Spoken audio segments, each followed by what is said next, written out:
Now, for the next video, we're going to actually bring it all together, are we not? Exactly. I think we have gathered all the pieces of the puzzle, and now we have enough material to get the whole picture, the big picture of how the Islamic Quran was made. Okay. And what it is actually. We explain some very complex issues, and still there might be some confusion in the head of your audience. And I hope that this little comic strip will help them understand the big picture of how the Quran was made, the Islamic Quran was made. Yeah. So let me share my screen. And I want to start with the first step of this process, of the making process of the Islamic Quran. The first step was the Judeo-Nazarenes. They were the teachers of the Arab preachers. There were this very, very small Jewish current that believed that Jesus was the Messiah, but he was a political Messiah. And they believed that they could trigger his second return, his second coming on earth. And so they could trigger the apocalypse by conquering Jerusalem, rebuilding the temple, and restarting the sacrifices and Moses' religion there. What then they had a plan to do this. They wanted to make an alliance with their Arab Christians neighbors, and to benefit from their military help. And in order to get them into the project, they took their sacred scriptures, their kitab in Arabic. The sacred scriptures, I think it was the Torah, it was maybe a bit of the Gospels, but it was it might have evolved in the Judeo-Nazarene context into a Judeo-Nazarene sacred scripture. They also had other scriptures, and they made an Arabic lectionary, a Quran, so in Arabic, out of those scriptures. And they wanted to present this Arabic lectionary to their Arab neighbors in order for them to join their project of the conquering Jerusalem and so on. And so this was the first step. The Judeo-Nazarene translated into Arabic some of their sacred scriptures, and they made an Arabic lectionary, an Arabic Quran. Then those Judeo-Nazarene taught some Arab preacher. We don't know whether there were one or several preachers. We have clues that tells us that maybe there were several preachers. The standard Islamic narrative, of course, tells us that there was only one, but it also tells us about false prophets, other prophets who prophesied something besides Muhammad. So maybe there were several preachers that were taught by the Judeo-Nazarenes. So they taught the Arab preacher about their kitab, their sacred scripture here, and they taught him the Arabic lectionary, the Arabic Quran. And together they made notes and instruction for proclamations and sermons. And the Arab preacher wrote notes, the Judeo-Nazarenes wrote notes, and in those notes, it was about the sacred scriptures of the Judeo-Nazarene, the Torah, the Gospel, and it was also about the Arabic lectionary, because the preacher, his main goal was to present the Arabic lectionary to an Arab audience. And this is what he did. With the Arabic lectionary, with his notes and drafts, and also with other notes, and with the help of the Judeo-Nazarenes, he addressed an Arab audience, and told them what he had in his notes. He told them about the Kitab, which means the sacred scriptures, the Judeo-Nazarene sacred scriptures. He told them about the Arabic lectionary, the Quran, the Arabic Quran. And we see that in the Quranic text, sometimes he also addressed Jews, people of the book, but mostly he addressed an Arab audience. And we can gather from the Quranic text itself and also from other sources that this Arab audience was Christian at the time or had been Christianized, already Christianized. What happened then? When the Arab conquest took place, when Jerusalem was conquered, the Messiah did not come back. And so the Arab who took Jerusalem got rid of the Judeo-Nazarenes, got rid of the sacred scriptures, got rid of the Arabic lectionary, and got also rid of the Arab preachers because they failed. They failed at their project. They failed at having Jesus come back in Jerusalem.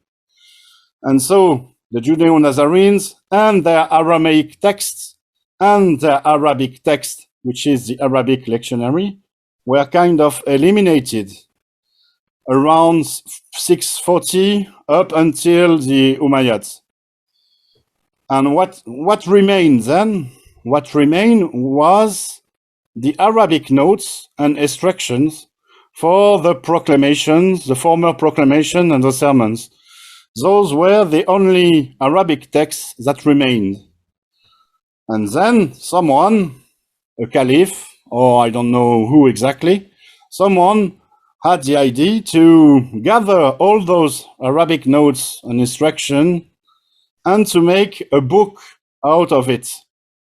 And he made the first Arabic mushaf, the first Arabic book. It was not the Quran yet, not the Islamic Quran yet. It was a religious book in Arabic that was a sort of symbol for the Arab leaders of this time, a symbol that they also had religious writings, that they also were legitimate as the Christians and the Jews who already had religious writing. And you see that in this book, the book talks about the Kitab as being the Judeo-Nazarene scriptures, and it talks about the Quran as being the Arabic lectionary. And thereafter, when Islam emerged as a religion, the Arabic mushaf was made into an Islamic Quran. It was kind of the same book. Some corrections were made, some interpolations were made, but the major change was that the Kitab was now identified as the Islamic Quran itself, and the Arabic lectionary was now identified as the Islamic Quran itself, leading to a big confusion in the text and leading to the difficulty we have nowadays to identify what the Quran means in the Islamic Quran, what the Kitab means in the Islamic Quran. Because the Quranic text, Kitab and Quran words became understood as the Islamic Quran. And now you get the whole picture, the whole process of the making of the standard Islamic narrative Quran. This is how I think the Islamic Quran was made, out of the sacred scripture from the Judeo-Nazarene, made into an Arabic lectionary, made into notes and instructions for proclamation and sermons. Those notes and instructions were made into a book, and because of this book speaks about a Quran and a Kitab. And when Islam was made, the sacred scriptures and the Arabic lectionary, the Quran, were given the same sense as the Islamic Quran. And so we have nowadays, what the standard Islamic narrative tells us about a very strange book, the Islamic Quran, which talks about himself as a book. There is when you look at the Quran according to the standard Islamic narrative, the Quran talks about himself as a book being already done, being already finished, as he talks himself as being a kitab. He talks about the Muslim as being the people of the kitab, the people of the book. And it is very confusing, and I think it is one of the reasons that the scholars, the academic scholars, have had such a difficulty understanding the Quran because of the confusion, because of this genius idea of the one who made the Islamic Quran to transform the Arabic lectionary into the Islamic Quran and the sacred scriptures into the Islamic Quran. So this is my sort of comic strip explaining the making of the Quran. I hope it is clear enough for your audience. But Jay, as you know, I will be very happy to answer any question in the comments and to answer any of your questions. Well, no, this is excellent. In fact, just leave it on this, because this is just so that people can see, rather than taking off the screen. This is good just to leave it there. And I think you've done a wholesale summation of everything you've done up on the Quran in just one page.